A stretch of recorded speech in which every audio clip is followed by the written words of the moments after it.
Question number 9, Melissa Lee. Thank you, Mr. Speaker. My question is to the Minister of Health and asks, can he confirm that 3.5 million New Zealanders received a funded medicine in 2014 and 15, and that this is an increase of more than 100,000 compared with the previous year? Speaker. The Honourable Dr. Jonathan Coleman. Yes, Mr. Speaker. A record number of New Zealanders, around 3.5 million, received access to the medicines they needed in the past year. This included an estimated 70,000 New Zealanders who benefited from 41 new medicines or widened access to existing medicines.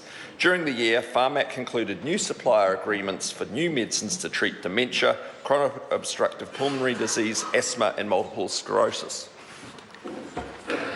Supplementary. Supplementary question, Melissa Lee. To the Minister, how is the government supporting Pharmac to continue to provide New Zealanders with access to medicines? The Mr. Honourable Speaker. Dr. Jonathan Coleman. Pharmac continues its good track record of controlling pharmaceutical costs while increasing subsidised medicines and treatment for more New Zealanders. Pharmac successfully managed their funding last financial year, and we've increased it in this year's budget to a record $800 million.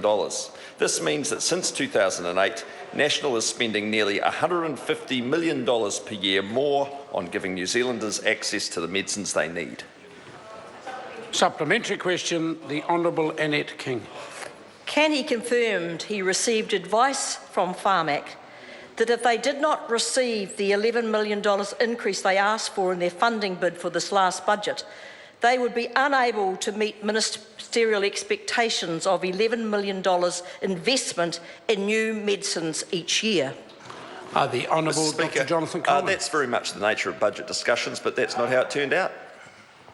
Mr. Speaker. Point of order, the Honourable Annette King. I seek leave to table an official information request I received on the 12th of this month from Pharmac, setting out that they didn't get the money that they wanted and won't be able to fund those drugs. I just need to clarify, after the discussion yesterday, has the member taken the time to check whether it's available on the website?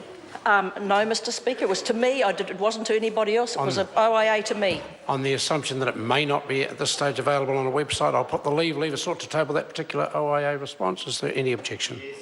There is objection. Question number 10, Stuart Nash. Thank you, Mr. Speaker. To the